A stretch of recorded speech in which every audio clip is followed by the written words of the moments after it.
Good afternoon, I'm Michaela Ruby. And I'm Tony Dean, and welcome to the Coop Scoop.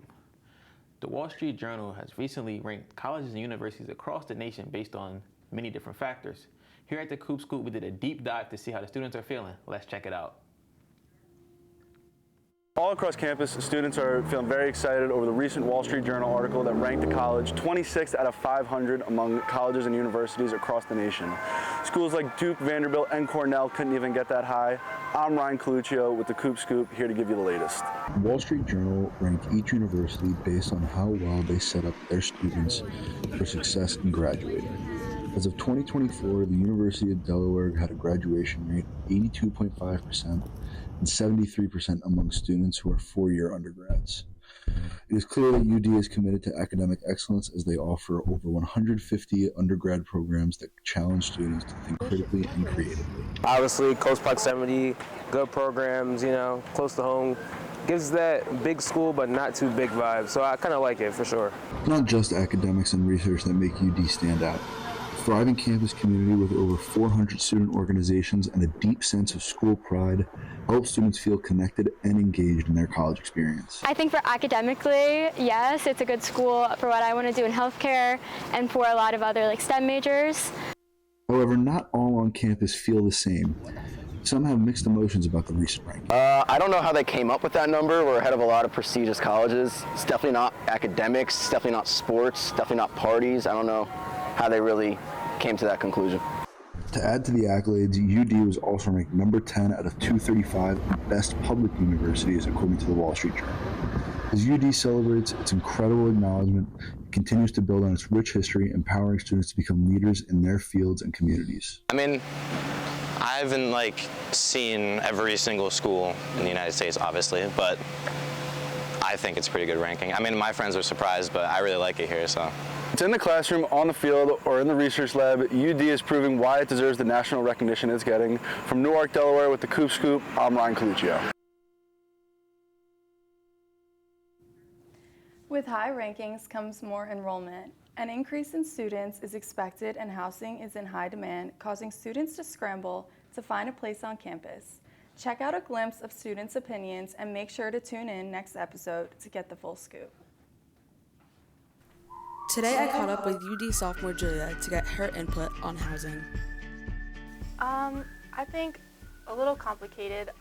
I don't mind living on the dorms. I'm living on the dorms right now, but I definitely think finding housing off campus is really difficult. I actually just signed a lease for a house with my other roommates earlier this week. I had to start looking for housing probably halfway through September, which was very stressful because I feel like the semester just started and everyone was already booking up all the apartments and townhouses for next year. Julia shares her advice for students looking for a lease.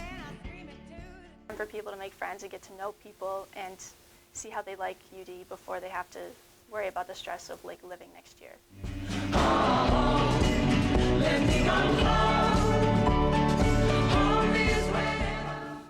UD has found its very own Willy Wonka right here on campus. Assistant Professor Jo Shang Tan is the mastermind behind the chocolate factory located in the O.A. Newton building. The facility has been in the making since last January. His spring food science capstone course has trained students on how to become chocolatiers, and now this fall semester, his food sensory course will now explore creating and rating chocolates. Stay tuned for our show next week where you will hear more from Professor Tan and get to sneak peek into his sweet world. Main Street is soon going to have some new faces, towering over its city skyline. The past Monday, the city of Newark announced the approval of a new 5-story, 52-apartment complex on the corner of East Main and Haynes Street. The building will sit exactly in the parking lot behind Helen's Sausage House, Starbucks, and the Funtivity Arcade. That's right, Delaware, we are losing more parking on East Main Street. It has been confirmed the public parking will be replaced with spaces and underneath and behind the new building and available to tenants. Stay tuned for our next show at the Coop Scoop, where we dive deep into the rising urgency for housing among UD students and average Delaware residents. Housing could be an issue for some and could be a blessing for many. For Inside Scoop, we took a look at a few dorms around here on UD campus. Hi guys, I'm Max Patterson here with the Coop Scoop, standing outside of South Academy building here on South Campus. Come check out some freshman dorms with me.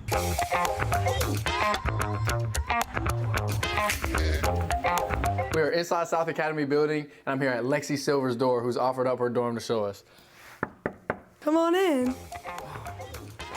Starting off right over here, these are our closet. Then, welcome to our kitchen. This is our pantry. We have some cleaning stuff over there too. And our cute little pink vacuum. Then our fridge and microwave and ice maker. This is my bed. And then this is my nightstand. And then this is Bella's bed. And then our ottoman. This is where we're studious and where we get ready to go out. And this is Bella's side. One more part. This is our mirror. And our trash cans. That's it. Well, thanks for showing me your room, Lexi. Of course, Max. Now let's move on to a guy's dorm. Let's go. Now we're inside of Matt McKinley's dorm. Let's go check it out. What's going on, Matt?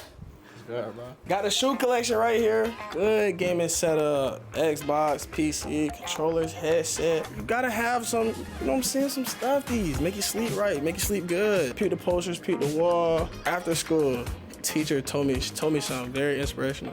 Very favorite counselor ever. We got the greatest room on South Campus, and that's it. That's the end of the room tour. I hope you enjoyed the tour. That was the featured freshman dorm here on the Coop Scoop. I'm Max Patterson, and back to you guys.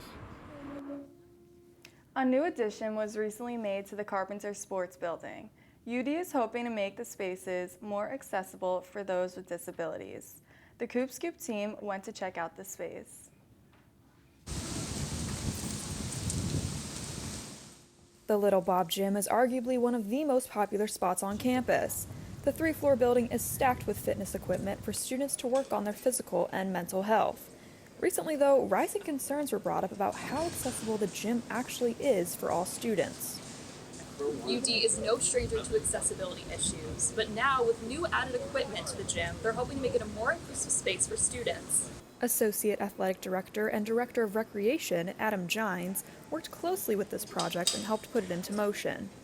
We really had nothing for our students who had disabilities, especially those who were wheelchair users. So, you know, again, this was a population that was largely ignored by us for many years. So trying to rectify this in the ways that we possibly can. Again, it's a couple of pieces of equipment, but I think the goal is to make that to really have a large impact on the community. This past August, construction began in the EFC room to create an adaptive fitness space. Found in room 127 towards the back of the Carpenter Sports Building, there's now wheelchair-accessible equipment. There's a dual-cable cross machine, a chest and shoulder machine, and a push-button door opener. The university is not stopping here, though.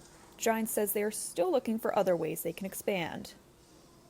So I think the next phase of this for us is purchasing sport wheelchairs so that we can do some more adaptive programming, wheelchair basketball, like just different wheelchair sports, so that whether it be a wheelchair user or a non-wheelchair user, like the idea of creating an awareness and an appreciation for other people's scenarios, I think is really closing that gap and normalizing some of those things, and creating a community where everybody feels like they have a place. Hopefully, this equipment is the first step towards many more improvements that will help create an accessible, friendly campus. Reporting for the Coop Scoop, I'm Casey Nyman. In other news, a hot debate on campus is whether which Mexican cuisine is better, El Diablo or Chipotle. To finally decide once and for all, we had one bowl from each restaurant to finally settle this debate. All right, I have El Diablo bowl. I have Chipotle, so. Both of them have the same things in them. Let me see. White rice, black beans, chicken and cheese. Okay. I see. All right. It's my first time ever having Chipotle in my life, so. First time having Diablo, but I've always had Chipotle. Ready, Tony? Let's see. Okay.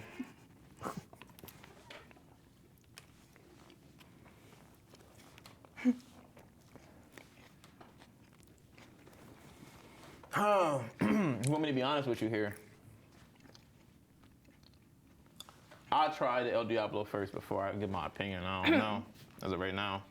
I think it's a little plain for me, but I think Chipotle's a little better. All right. Yeah.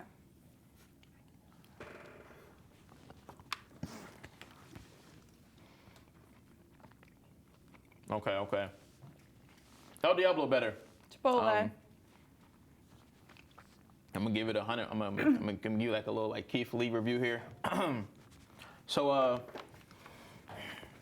the taste genuine. El Diablo has more seasoning to me. That's just what I think. What is that? The Chipotle chicken is burnt. What is going on in the kitchen? Y'all just open. Why is it burnt? So I'm gonna have to say, in my opinion, El Diablo gets the win. That's it. That's what I think. Okay. I think Chipotle has more flavor.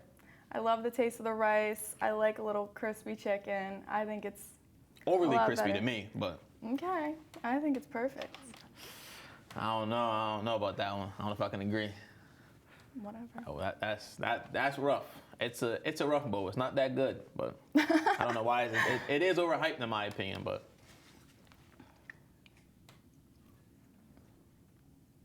Get ready to start your engines, UD. Today at the Coop Scoop, we have an exclusive deep dive into a club at the University of Delaware that specializes in building high-speed cars. Here's one of our reporters on the Coop Scoop squad to tell us more about it. Today I'm standing outside of Spencer's Laboratory on Academy Street to go check out the FSAE, or the Formula Society of Automotive Engineers. Inside here resides the workshop of the Formula Society of Automotive Engineers. Students design, manufacture, and race their very own high-speed cars in competition against other universities and colleges across the nation. Or at least they'll attempt to. Some flames.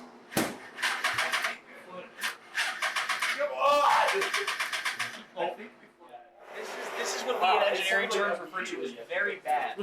Using the most recent model they took last year, which they jokingly call Hopes and Dreams.